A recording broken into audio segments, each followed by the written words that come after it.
नमस्ते एंड जय हिंद। हाल ही में मैंने एक मूवी देखी। उस मूवी का नाम है गुलमोहर। इसी के बारे में आपसे बात करूंगा, मेरे एक्सपीरियंसेस शेयर करूंगा, मेरा रिव्यू दूंगा, मेरा व्यू रखूंगा, मुझे ये मूवी कैसी लगी ये बताऊंगा। आप बने रहिए, देखते रहिए exposing star with Shantanu.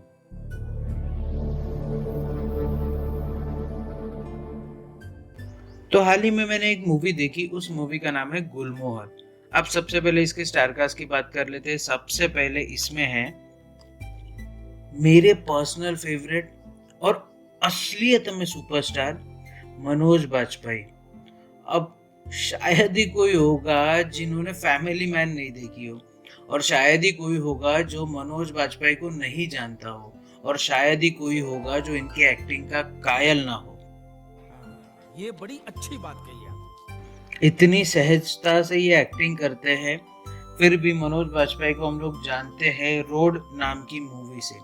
Road नाम की मूवी में मनोज बाजपेयी काम कर चुके हैं। इसके अलावा मनोज बाजपेयी को हमने देखा है वीर ज़ारा नाम की मूवी में भी। तो मनोज बाजपेयी एक वर्सेटाइल एक्टर है, बहुत अच्छे अदाकारा है, और इनकी मूवीज अच्छी होती है। इसके अलावा इसमें कौन है? इसमें है शर्मिला टैगोर। अब शर्मिला टैगोर को ये यूं तो यार बहुत, मतलब शायद इन्होंने 50 इयर्स के ऊपर कंप्लीट कर लिए, 70 इयर्स कंप्लीट कर लिए इनफैक्ट। नहीं नहीं नहीं सारुण के यहाँ कुछ तो गड़बड़ है, जरूर कोई ना कोई 70 साल इन्होंने बॉलीवुड में कंप्लीट कर लिए हैं। फिर भी शर्मिला टैगोर को हम लोग जानते हैं मॉर्निंग वॉक नाम की मूवी से। मॉर्निंग वॉक नाम की मूवी में इन्होंने काम कर रखा है। इसके अलावा शर्मिला टैगोर को देखा गया था विरुद्ध नाम की मूवी से भी। अब विरुद्ध नाम की, मतलब ये मूवी जॉन अब्राहम और अमिताभ बच्चन जी की थी, बट वो चली नहीं थी। पर इसका गाना बहुत अच्छा था। 2-3 जो गाने आए थे, एक गणेश जी की आरती थी, वो बहुत अच्छी थी। इसके अलावा भूली बिसरी यादें गाना बहुत अच्छा था। तो विरुद्ध में भी शर्मिला टैगोर को देखा गया था। तो ये तो होगी स्टारकास्ट की बात। अब बात कर लेते इसके प्लॉट की। गुलमोहर का प्लॉट है क्या? एक भरा पूरा परिवार है बतरास का। उस बत्रा परिवार की हेड होती है शर्मिला टैगोर। सब मिलजुल के रहते हैं अकेले अकेले। अब आप सोच रहे होंगे कि मिलजुल के अकेले अकेले कैसे रह सकते हैं। तो बत्रा पैलेस एक बहुत बड़ा उनका बंगला होता है गुलमोहर। अब उस गुलमोहर बंगले में बहुत सारे कमरे होते हैं। हर कोई अपनी इंडिविजुअल लाइफ जीता है। हर कोई अपने कमरे तक के सिमट के रह जाता है। हर किसी का दर्द अपने दिल के अंदर दबाया हुआ रह जाता है। एक दिन होली के पहले शर्मिला टैगोर ये अनाउंस करती है कि भाई मैंने पुदुचेरी में एक छोटा सा मकान खरीदा है और अब से मैं वहीं पे रहूंगी। और ये चीज सबके दिलो दिमाग में शॉक की तरह लग जाती है, क्योंकि शर्मिला टैगोर ने अपने बच्चों के साथ में ये बिल्कुल शेयर नहीं किया होता है। दूसरी जगह मनोज बाजपेयी है, जो कि अपने अंदर कुछ ऐसे सीक्रेट्स छुपाए बैठे हैं खुद के बारे में, जो सीक्रेट्स अगर बाहर आ जाएंगे तो शायद मनोज बाजपेयी के कैरेक्टर असैसिनेशन होना तय है। सेम चीज हो रही है शर्मिला टैगोर के साथ में भी। अब होता यह है कि शर्मिला टैगोर अपने बच्चे, मतलब मनोज बाजपेयी से बहुत सी चीजें छुपा रही है।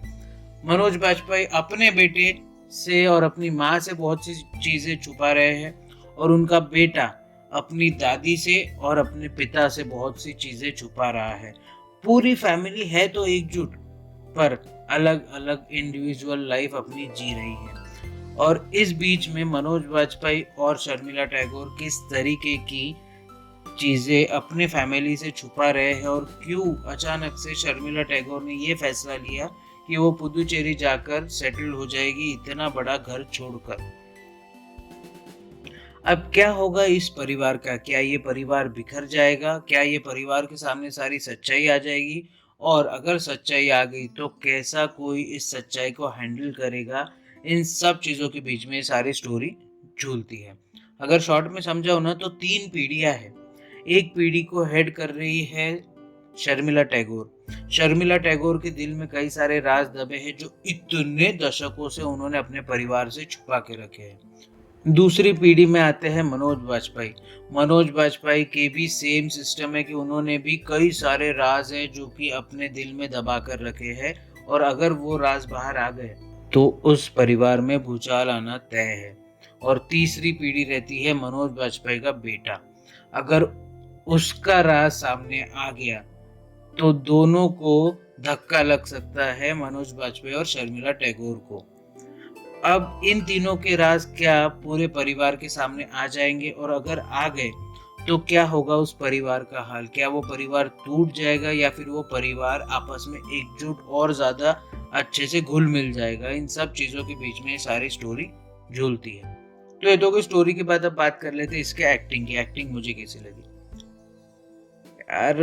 एक्टिंग की बात करूँ ना, तो जहाँ पे मनोज बाजपेयी है और इतने दशकों से बॉलीवुड में काम कर चुकी शर्मिला टैगोर हैं, तो क्या ही एक्टिंग की बात कर लेंगे आप। अमोल पालेकर है, बहुत सपोर्टिंग रोल में है, क्या ही आप इसमें एक्टिंग की बात कर लेंगे। इतने मंजे हुए कलाकार है कि इनको अगर एक्टिंग के ऊपर में हम लोग कुछ जज करने लग जाए तो शायद ये नाइंसाफी होगी इनके करियर के साथ में, इनके स्टारडम के साथ में, इनके ऑरा के साथ में। तो एक्टिंग से तो मैं बहुत ज्यादा ही खुश हूँ। तो ये तो एक्टिंग के बाद अब बात कर लेते हैं इसके स्टोरी की। स्टोरी मुझे कैसी लगी? हमने ऐसी डिसफंक्शनल फैमिलीज की स्टोरी ना काफी सारी देखी हुई है। कई सारे प्लॉट्स में ये वाला एंगल डाला गया है, जो एंगल इसमें दिखाया गया है वो एंगल मैं बताऊंगा नहीं, अदरवाइज वो थोड़ा सा वो आपको प्लॉट रिवील हो जाएगा, इसलिए नहीं बता रहा हूँ। पर हमने कई सारी मूवीज वेब सीरीज देखी है जो ऐसी होती है। और नेटफ्लिक्स पे आई थी एक मूवी, मैं उसका नाम नहीं लूंगा वरना आपको बहुत सी चीजें समझ जाएगी। तो स्टोरी में ऐसा कुछ ऐसा नयापन नहीं है। आप जब मनोज वाजपेयी को लेते हैं तो आपको लगता है कि यार ये आदमी का पूरी तरीके से अगर इस्तेमाल करना है तो उनको एक अच्छा कैरेक्टर दो। अगर इस बंदे को आपको कुछ अलग लेवल में दिखाना है पब्लिक के सामने, तो इनका कैरेक्टर बहुत मजबूत होना चाहिए, जो कि नहीं है।